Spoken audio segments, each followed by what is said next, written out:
Assalamualaikum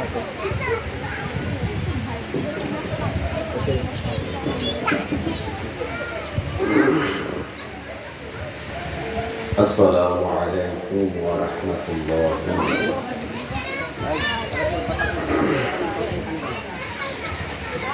Alhamdulillah, alhamdulillahi rabbil alamin, khaliqis samawati wal ardi.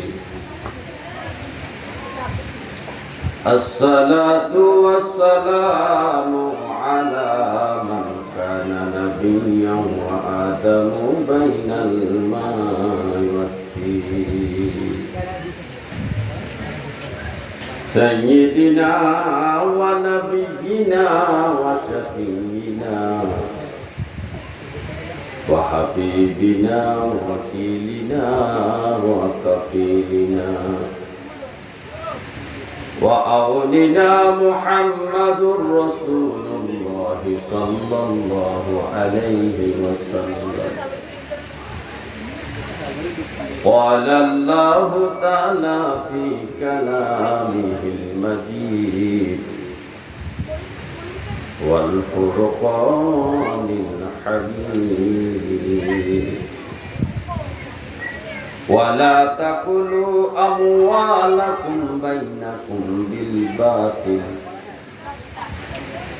وتدلوا بها إلى الحكام لتأكلوا فريقا من أموال الناس بالإثم فريقا من أموال الناس بالإثم وأنتم تعلمون. صدق الله مولانا العظيم وصدق رسوله النبي الكريم الآمين. قال النبي صلى الله عليه وسلم طلب كسب الحلال فريضة بعد الفريضة أو كما عليه الصلاة والسلام. إن الله وملائكته يصلون على النبي يا أيها الذين آمنوا صلوا عليه وسلموا تسليما. صل على حبيب خدا صل على محمد صل على حبيب خدا صل على محمد.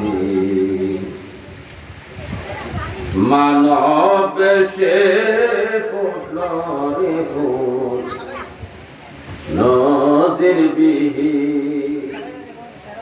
মানব সে ফুটলরে ফুল নজির বিহি ফুলের আসে দেশে দেশে ঘুরি দিনহীন। সলে আলা হাবিবে খোদা সলে আলা মুহাম্মাদিন সলে আলা হাবিবে খোদা সলে আলা মুহাম্মাদিন। প্রেম বাগানে বাজাও রে মন এশকে রবি প্রেম বাগানে বাজাও রে মন এশকে রবি। ধীরে ধীরে নূরে নুরি হইবে একদিন।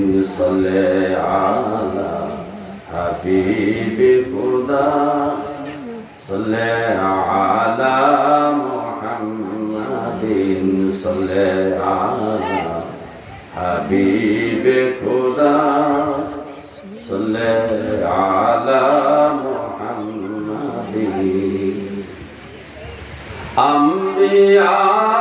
আউলিয়ারা যে নামে বিনি, আউলিয়া আম্বিয়ারা যে নামে বিনি, সে নামে মরিতে ডাকি আমিন আমিন।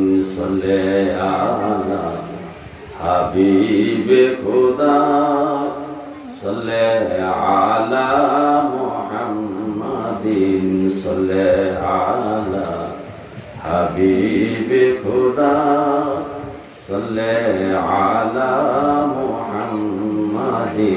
সালাতুন ইয়া রাসূলাল্লাহ আলাইকুম, সালামুন ইয়া হাবিবাল্লাহ আলাইকুম, সালাতুন ইয়া রাসূলাল্লাহ আলাইকুম, সালামুন ইয়া হাবিবাল্লাহ। সাধ্য নাই যাইতে আপনার দ্বারে, বেদনার স্বর পৌঁছাইব কি করে। সালাতুন ইয়া রাসূলাল্লাহ আলাইকুম, সালামুন ইয়া হাবিবাল্লাহ আলাইকুম, সালাতুন ইয়া রাসূলাল্লাহ আলাইকুম, সালামুন ইয়া হাবিবাল্লাহ আলাইকুম। আলহামদুলিল্লাহ, মহান রব্বে করিমের দরবারে অপূর্ব শুকরিয়া জ্ঞাপন করছি যে মহান রব্বে করিম আমাদেরকে আজ সাইকোট মধ্যখরা কাশিবাড়ি ফোকানিয়া মাদ্রাসার প্রাঙ্গণে কবরবাসীদের রূহের মাগফিরাতের কামনা জিক্রে কারবালার মাহফিল, উক্ত মাহফিলের প্রধান অতিথি আমার মহান মুর্শিদ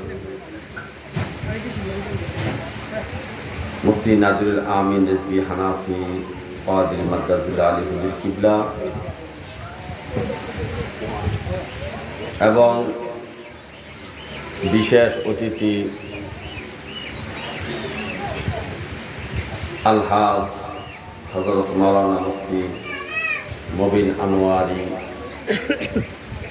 পীর সাহেব হুজুর আনোয়ারি দরগা শরীফ,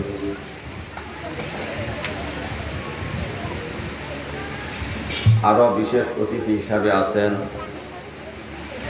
আশিক রাসূল হযরত মাওলানা হাবিবুর রহমান জাহাদি সাহেব, আরও বিশেষ অতিথি হিসাবে আছেন আপনাদের এলাকার সন্তান হযরত মাওলানা শাহ আলম সাহেব সহ দিগার কেরাম, সম্মানিত সামিন কেরাম, পর্দানিশী মা বোনেরা, সবাইকে আমি সালাম দিচ্ছি। আসসালামু আলাইকুম ওয়া রাহমাতুল্লাহি ওয়া বারাকাতুহু। সম্মানিত হাজিরিন,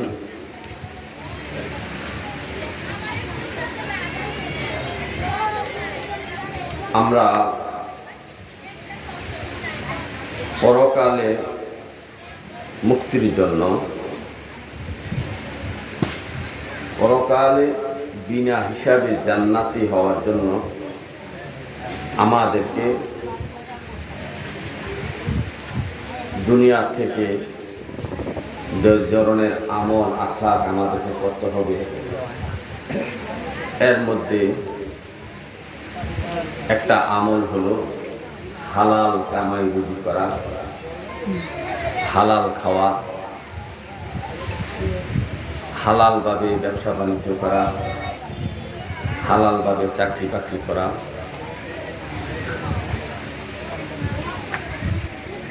এই বিষয়ের উপরে যত সামান্য কথা, যতটুকু কথা আলোকপাত করা যায়, আল্লাহ তাআলা যেন আমাদেরকে হেদায়েত নসিব করে কথার মাধ্যমে, বলার মাধ্যমে বরকত দান করে, সবাই বলেন আমিন।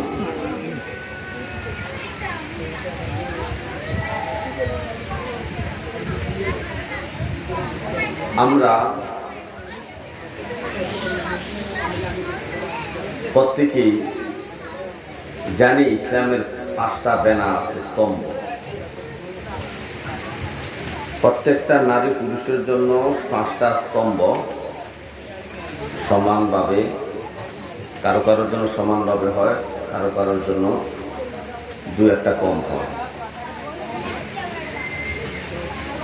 ঈমান, নামাজ, রোজা, হজ, যাকাত। কিন্তু মহিলাদের জন্য একটা স্তম্ভ, 6 নম্বর স্তম্ভ হলো, 6 নম্বর ফরজ হলো পর্দা মধ্যে থাকা। আর পুরুষের জন্য 6 নম্বর ফরজ হলো হালাল কামাই করা।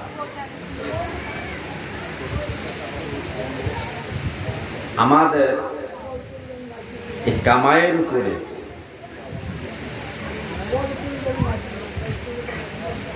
আল্লাহ তাআলা আমাদেরকে নির্দেশ করেছেন, ফাইজা কুদিয়াতিস সালাতি ফান্তাশিরু ফিল আরদ। আল্লাহ তাআলা বলছে, যখন তোমাদের নামাজ শেষ হবে তখন জমিনের মধ্যে, অর্থাৎ গ্রামে, হাটে, ক্ষেত খামারে বা যে যে জায়গায় চাকরি বাকরি করে প্রত্যেকটা জায়গা ছড়িয়ে ছিটিয়ে পড়ো রিজিকের জন্য। আবতাগু মিন ফাদলিল্লাহ, আল্লাহ ফজল অন্বেষণের জন্য, রিজিক অন্বেষণের জন্য। শুধু আমাদেরকে যে দিনটা 24 ঘন্টা ঘরে, মসজিদে, বিভিন্ন জায়গায় শুধু ইবাদত করতে হবে, করার জন্য আল্লাহ নির্দেশ করেন নাই। আল্লাহ বলেছেন, আমার সাজদার পরে, আমার ইবাদতের পরে, নামাজের পরে তোমরা হালাল কামাই রুজি করার জন্য, সংসার পরিচালনা করার জন্য, বিবি বাল বাচ্চাকে খাওয়ানোর জন্য তোমরা রিজিক অন্বেষণ করো। শুধু 1-2টা আয়াত নয়, স্বয়ং নবীদেরকেও আল্লাহ তাআলা ডাক দিয়ে বলছে হালালান তাইয়্যিবা, হালাল খাবার জন্য। তাহলে হালাল কামাই, হালাল খাদ্যের বিষয়ে কোরআনে পাকের মধ্যে আল্লাহ তাআলা অনেকগুলো আয়াত উল্লেখ করেছে। তো আজকে যে আয়াতে কারিমা আমি তেলাওয়াত করেছি, এটার উদ্দেশ্যটা একটু ভিন্ন, যেটা বর্তমান সমাজে বেশিরভাগই এই অপরাধটা হচ্ছে। একজনের সম্পদ আরেকজনের ভোগ করছে, একজনের টাকা আরেকজনের আত্মসাৎ করেছে, একজনের জমি জোর করে আরেকজনের দখল করতেছে। এবং লোকটা জানে এই জায়গাটা আমার না, আমার বাবারও ছিল না, বাবাও দাবি করে নাই, কিন্তু সন্তান এবং নাতির যুগে এসে মিথ্যা মামলা দিয়ে হয়রানি করতেছে। এই বিষয়ের উপরে আমি একটা আয়াতে কারিমা উল্লেখ করেছি। আল্লাহ তাআলা এই আয়াতের উপর আলোচনা করার তৌফিক দান করেন, আমিন। আল্লাহুম্মা সাল্লি আলা মুহাম্মাদ ওয়া আলা আলি সাইয়্যিদিনা মুহাম্মাদ ওয়া আলা আলি সাইয়্যিদিনা। আজরাইলা শিয়ার যেই দিন নিবে প্রাণ, 3.5 হাত কবর হবে বাসস্থান। আল্লাহুম্মা সাল্লি আলা মুহাম্মাদ ওয়া আলা আলি সাইয়্যিদিনা। হে আমার ভাইও, রব্বে কারীম সূরা বাকারার 188 আয়াতের মধ্যে উল্লেখ করেছেন, ওয়ালা তাকুলু আমওয়ালাকুম, তোমরা অন্য মানুষের ধন সম্পদ ভক্ষণ করিও না, বাইনাকুম বিল বাতিল, অন্যায়ভাবে তোমরা অন্য মানুষের, সে তোমার ভাই হোক, চাচা হোক, বোন হোক, পাড়া প্রতিবেশী হোক, যে কোনো মুসলমান হোক না কোনো, হিন্দু হোক, বৌদ্ধ হোক, খ্রিস্টান হোক, যেই ধরনের মানুষ হোক না কেন রে বান্দা, তুমি তার ধন সম্পদ, জায়গা জমি, টাকা পয়সা অন্যায় করে তুমি ভক্ষণ করিও না। ওয়াতুদলু বিহা ইলাল হুকামি লিতাকুলু ফারিকা মিন আমওয়ালিন নাসি বিল ইসমি। তুমি জানো এই সম্পত্তিটা তোমার বাবারও ছিল না, তোমার দাদার ছিল না, এই জায়গা জমি, এই টাকা পয়সা তোমারও ছিল না, তোমার বাবারও ছিল না, তোমার দাদারও ছিল না, তুমি জানো। তারপরও যার দখল আছে তাকে হয়রানি করার জন্য তুমি মামলা মোকদ্দমা করেছ, বিচারকের কাছে নালিশ দিয়েছ, ম্যাম দরবার বসাইছো গ্রামের মধ্যে, বাড়ির মধ্যে, হাকিমের কাছে গেছ,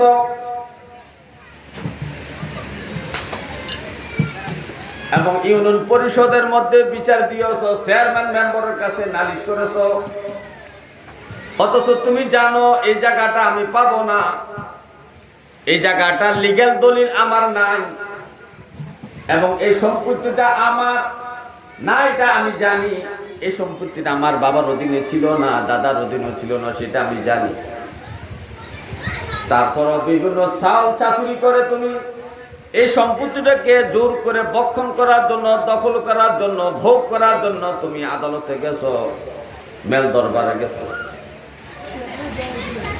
তুমি যদি অন্যায় করে একটা মানুষকে হয়রানি করো, হয়রানি করে অন্যায় করে তুমি যদি মামলা মোকদ্দমা করো,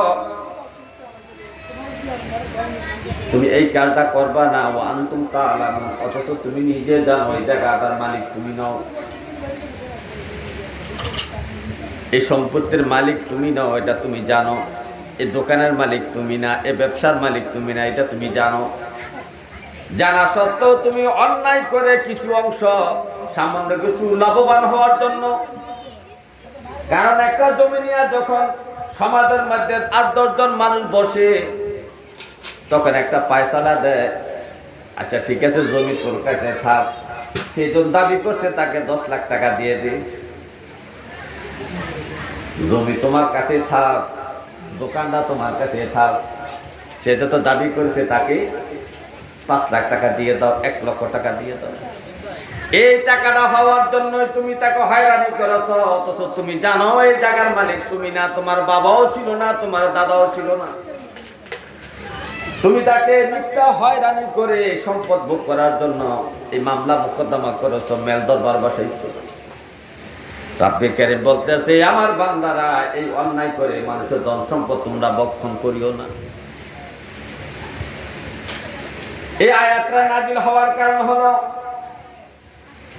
মদিনা শরীফে 2 জন ব্যক্তি নবীজির কাছে বিচার দায়ের করলেন, একটা জমি নিয়ে, একটা বাগান নিয়ে। এই বাগানের মালিক এবং যিনি দাবি করতেছেন, এই উভয় পক্ষ নবীজির কাছে চলে গেলেন, তাদের আর্জি পেশ করলেন। কিন্তু যে জমিটা অরিজিনাল মালিক, সে কিন্তু কোনো প্রমাণ দেখাইতে পারতেছে না, তার সাক্ষী নাই, তার পক্ষে সাক্ষী দেওয়ার মতো কোনো লোক পাওয়া যায় না। কিন্তু যে ব্যক্তিটা বাদী হইয়া নবীদের কাছে মামলা করেছে, ওই ব্যক্তিটা খুব কথায় চালাক ছিল, চতুর ছিল, সমাজের মধ্যে একটু দাম ছিল, টাকা পয়সা ছিল।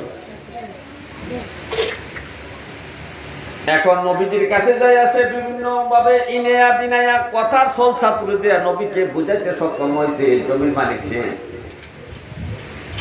কিন্তু অরিজিনাল ভাবে যে জমির মালিক সে কিন্তু নবীজির কাছে এইভাবে কথাটা বুঝাতে পারে না।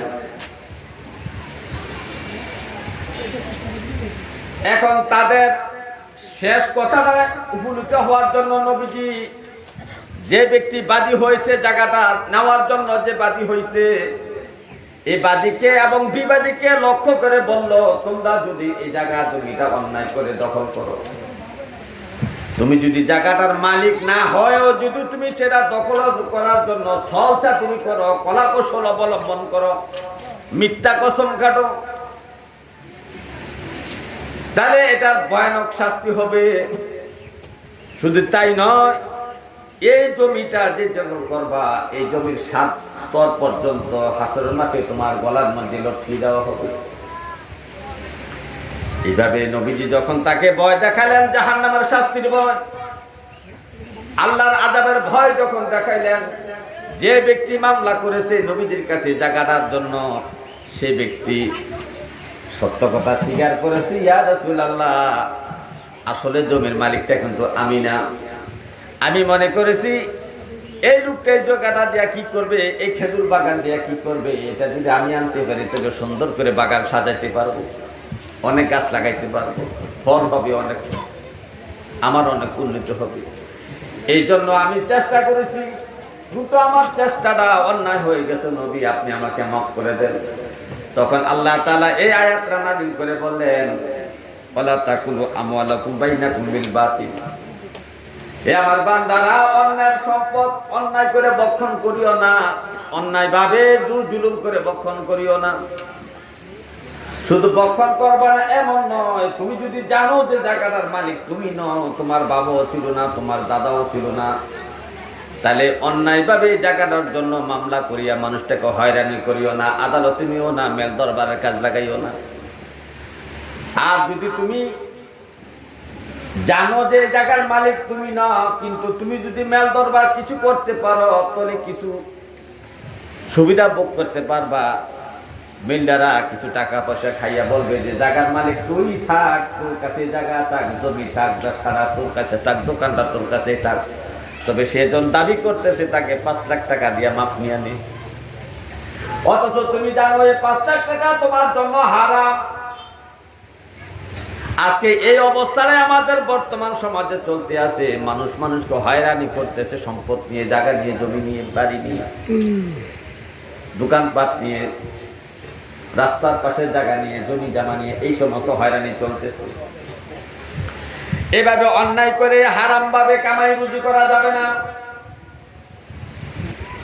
যদি সে জায়গার মালিক নাই হয়, আর মেল্লারা যে অন্যায় করে তার পক্ষে সাফাই গাইয়া 5 লক্ষ টাকা জমিওয়ালা কাছ থেকে নিয়ে গেল, এই 5 লক্ষ টাকা সম্পূর্ণ টাকাটা হারাম।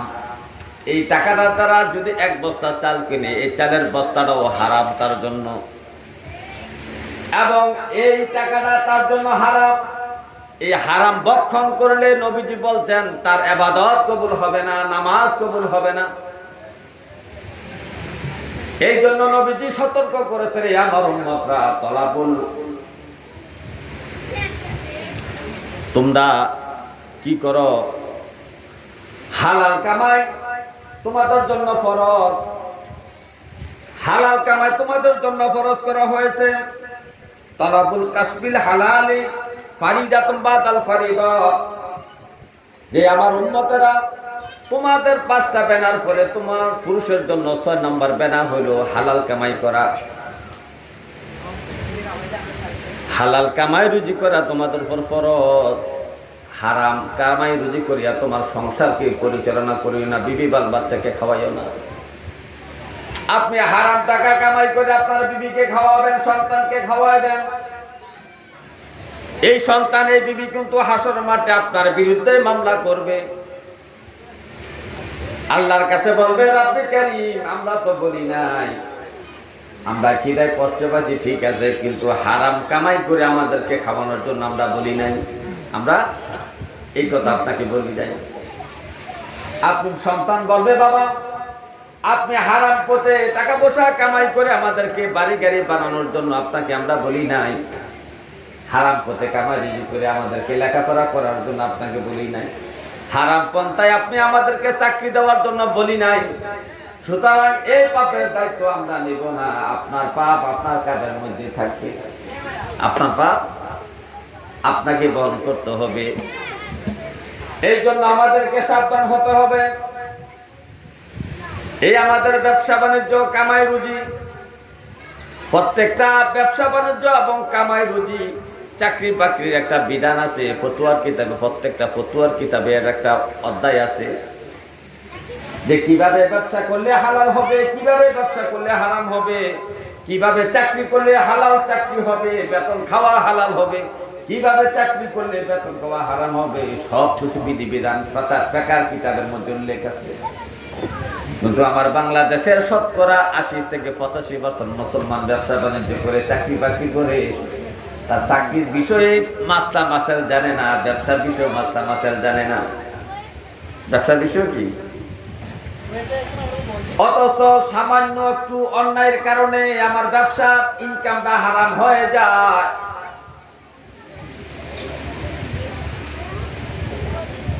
আর আমরা যে কামাই রুজি করি, এই কামাই রুজির আমাদেরকে হাসরের মাঠে আল্লাহর কাছে জবাবদিহি করতে হবে।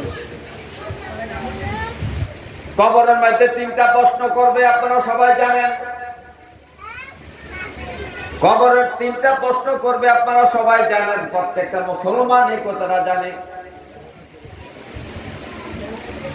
কোন ফেরেশতায় প্রশ্ন করবে তাও জানে। মুনকার এবং নাকির নামক ২জন ফেরেশতা তাকে প্রশ্ন করবে, প্রত্যেকটা মুসলমান জানে।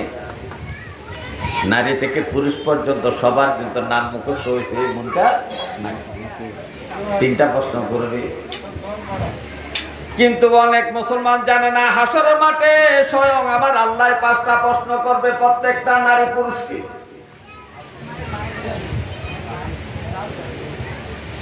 কবরের প্রশ্ন করবে ফেরেশতারা, কিন্তু হাসরের মাঠের প্রশ্ন করবেন স্বয়ং আল্লাহ।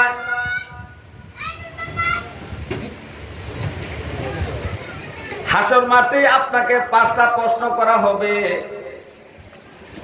নবীজি বলেন লা তাজুলা কাদামা ইবনে আদম, হাসর মাঠে আদম সন্তান পাও নাড়াতে পারবে না। যে জায়গায় দাঁড়াইছে সে জায়গায় দাঁড়ায় থাকতে হবে।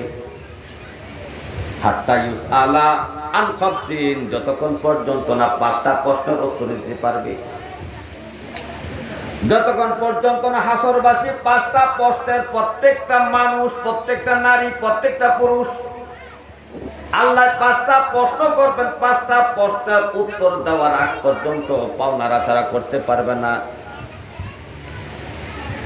নবীজি বলছেন 1 নাম্বার প্রশ্ন হলো উমুরিহি ফিমা আফনাহু, এই যে তুমি 60 বছর জিন্দেগি করছো, জন্ম থেকে মৃত্যু পর্যন্ত 60 বছর তুমি জীবিত ছিলা। 50 বছর 4 মাস 3 দিন তুমি দুনিয়াতে জীবিত ছিলা।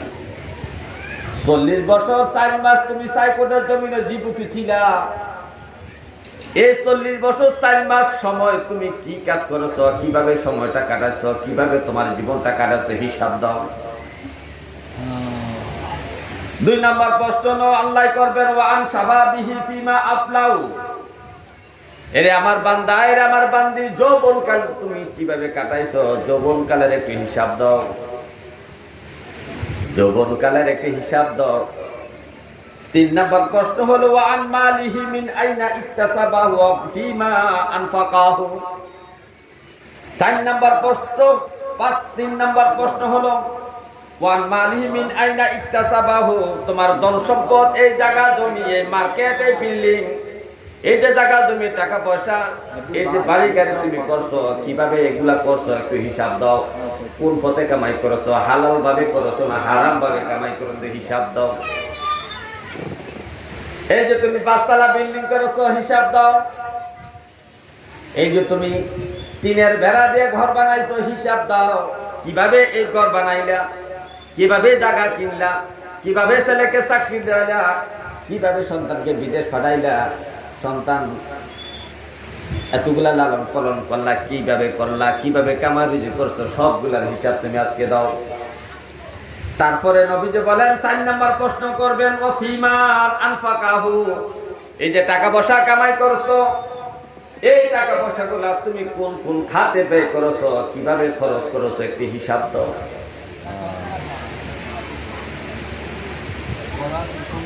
এটা আল্লাহ প্রশ্ন করবে হাসরের মাঠে। নবীজির কথা বিশ্বাস করার নাম ঈমান।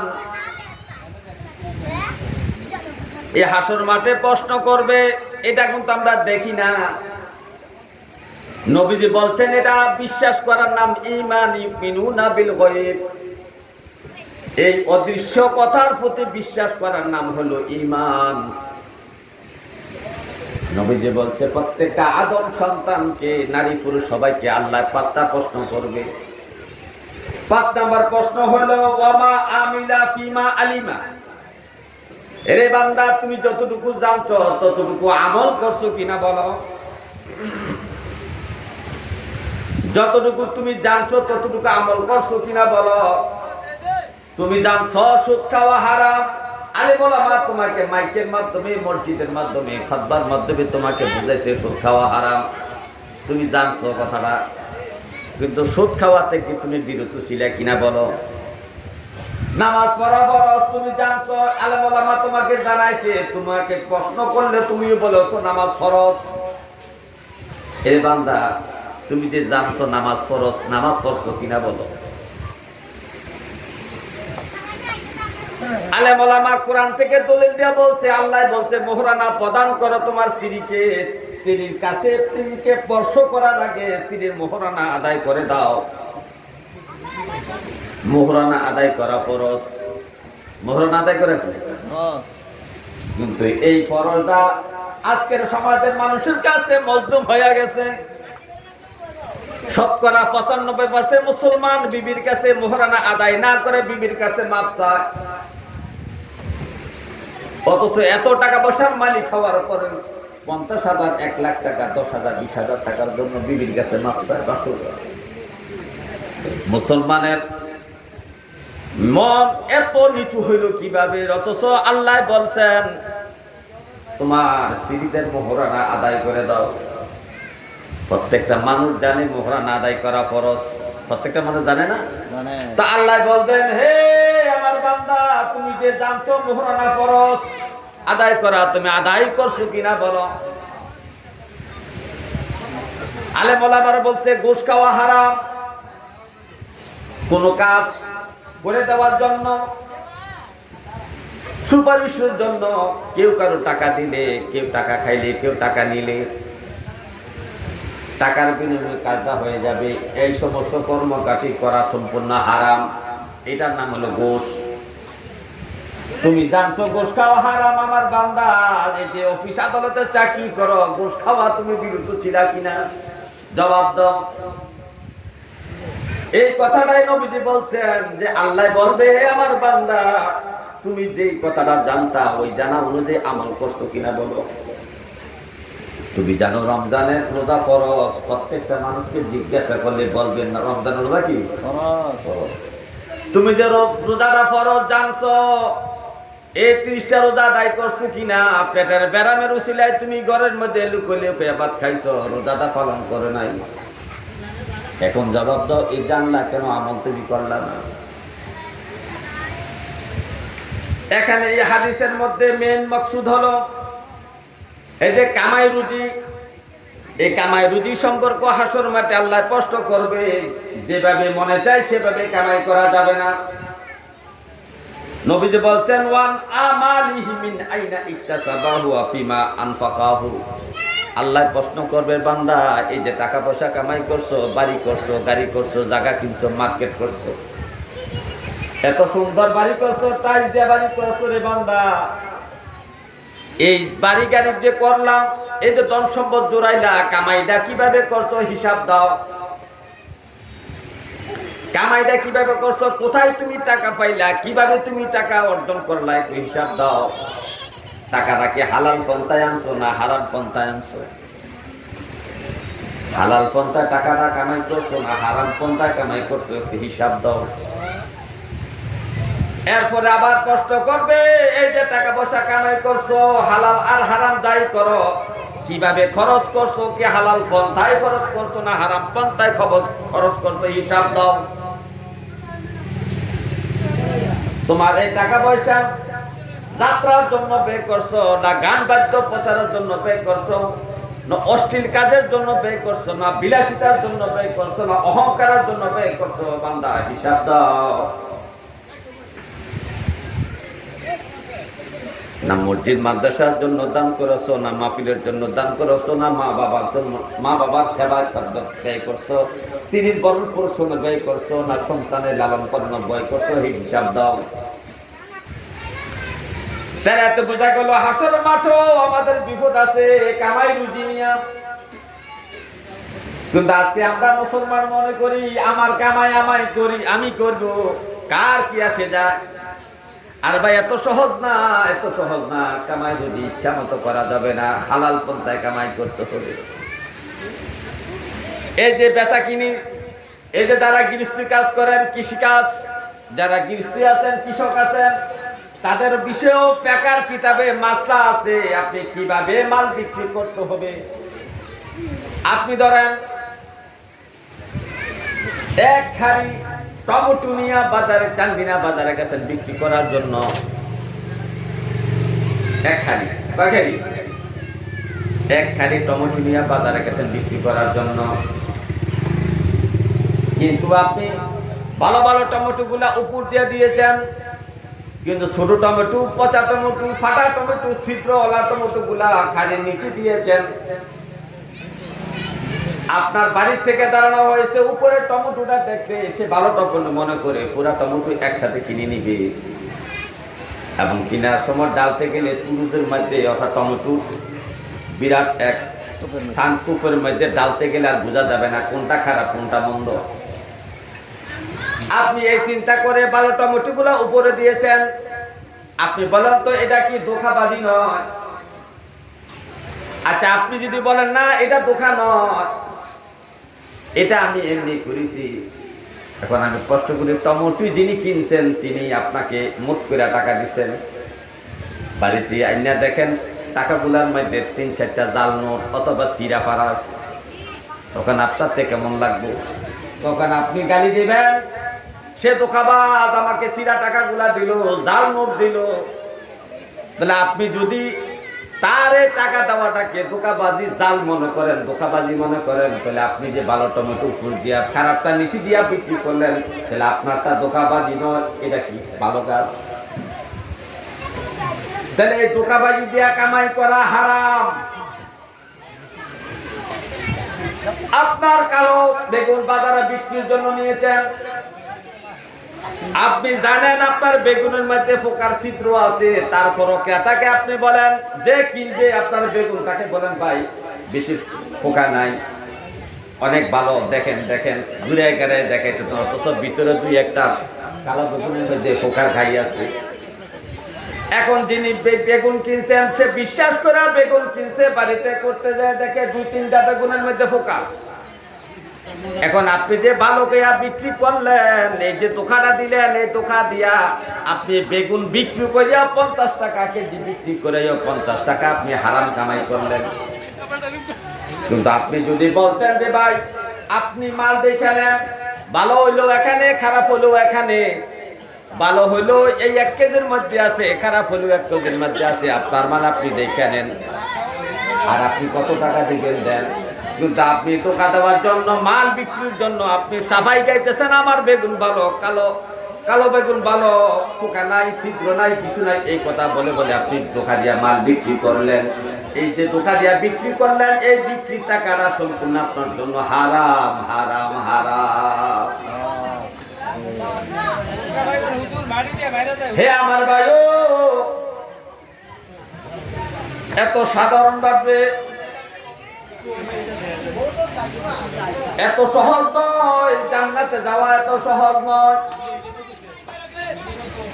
জান্নাতে যাওয়া, এত সহজ নয়। জান্নাতে যাওয়া অনেক কঠিন আছে, অনেক সবর ধৈর্য পরীক্ষা অর্জন করতে হবে। হে আমার ভাইও, এই যে যারা কৃষক তাদের মাল বেচা কিনারও শরীয়তের কিছু বিধান আছে। যারা ব্যবসা করে, ব্যবসায়িক মাল, এটার জন্য শরীয়তের কিছু বিধিবিধান ফিকহের কিতাবে দেওয়া আছে। কিন্তু আমাদের সমাজে মাহফিলগুলোর মধ্যে এই সমস্ত বিষয়ে আলোচনা করা হয় না। এই যে মনে করেন যারা ব্যবসা করে দোকানপাটে, যারা ব্যবসা করে দোকানপাটের মধ্যে, ধরেন আমার দোকানের মধ্যে 1 মণ পেঁয়াজ আছে, 1 মণ পেঁয়াজের মধ্যে দোকানের গোডাউনের মধ্যে আমি 40 কেজির মধ্যে 20 কেজি রেখে দিয়েছি, 20 কেজি দোকানে শুরু করছি। একটু পরে খবর পাইলাম পেঁয়াজের দাম বাড়ছে, প্রতি কেজি 20 টাকা। কয় কেজি? প্রতি কেজিতে 20 টাকা, 20 টাকা দাম বাড়ছে। এই জানার কারণে আমি আমার ওই যে গুদামের মধ্যে পেঁয়াজ আছে, পেঁয়াজগুলো লুকাইয়ে ফেলছি। সকালে দাম বাড়ছে, বিকাল বেলায় আমি ঘোষণা করলাম এই মাত্র পেঁয়াজগুলা চান্দিনা থেকে কিনে আনছি। আপনি বলেন কথাটা হাসা না মিছা? আপনি যেই দামে কিনছেন, যেই লাভে যেই দামে মালগুলা বিক্রি করার জন্য আপনি আনছেন, ওই দামেই আপনাকে মাল বিক্রি করতে হবে। দাম বৃদ্ধি তো আপনি এই 20 টাকায় পেঁয়াজগুলোর মধ্যে দাম বাড়াইতে পারবেন না। যদি দাম বাড়াইয়া বিক্রি করেন, এই পেঁয়াজের বিক্রি সম্পূর্ণ টাকাগুলো আপনার জন্য হারাম হারাম।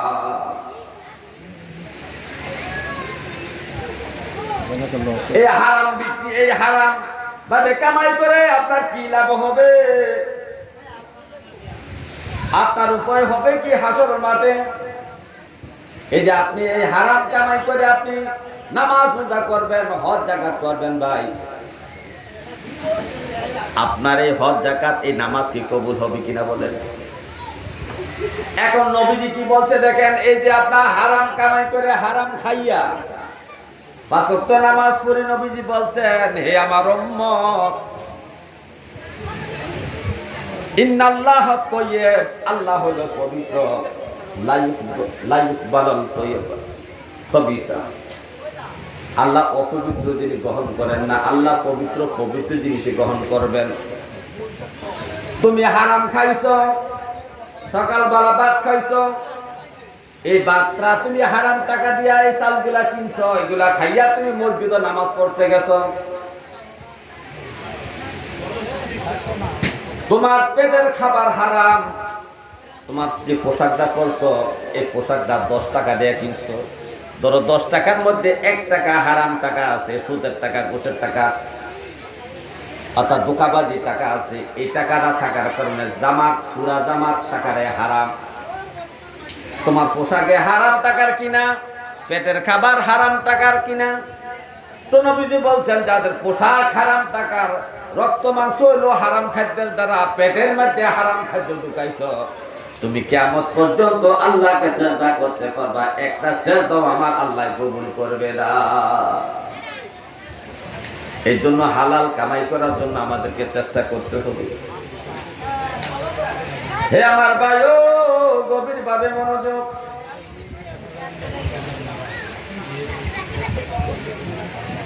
নবীজি বলেন, নবীজি বলেন, লা ইয়াদখুলুল জান্নাতা লাহমুন নাবাতা মিনা সুহুতি।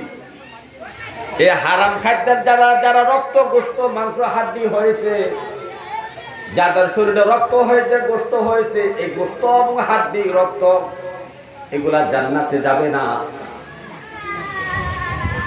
তারপরে নবীজি বলেন, ফাকুলু লাহমিন নাবাতা মিনা সুহুতি কানাতিন নারু আওলা বিহি।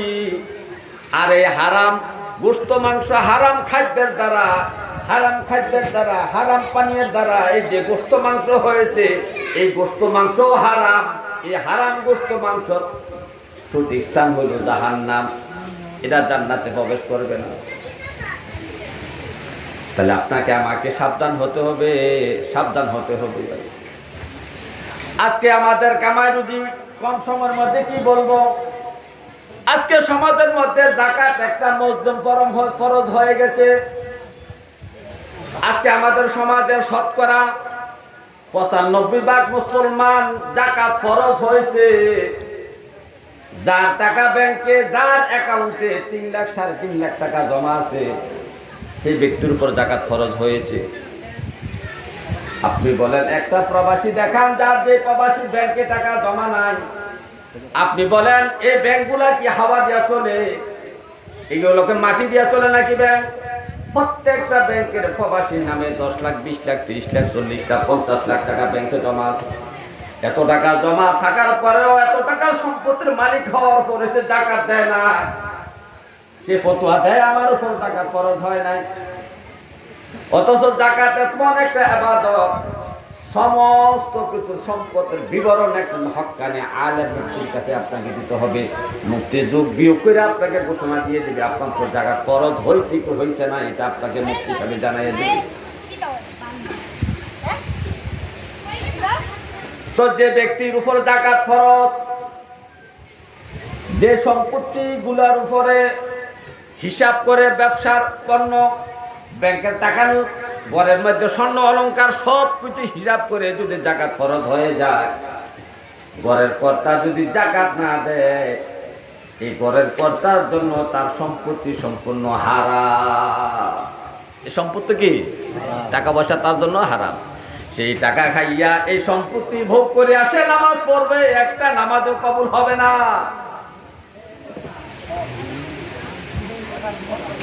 আরো কঠিন বিষয় কি দেখেন, ফিকহের কিতাবের মধ্যে আছে লা সালাতা ইল্লা বিযাকাত, লা সালাতা ইল্লা বিযাকাত। প্রত্যেকটা ফতোয়ার কিতাবের মধ্যে ফতোয়া স্বামী থেকে শুরু করিয়া ফতোয়া লিগের পর্যন্ত যতগুলা ফতোয়ার কিতাবে এই কথাটা ওলামায়ে কেরাম একমত হয়েছেন। লা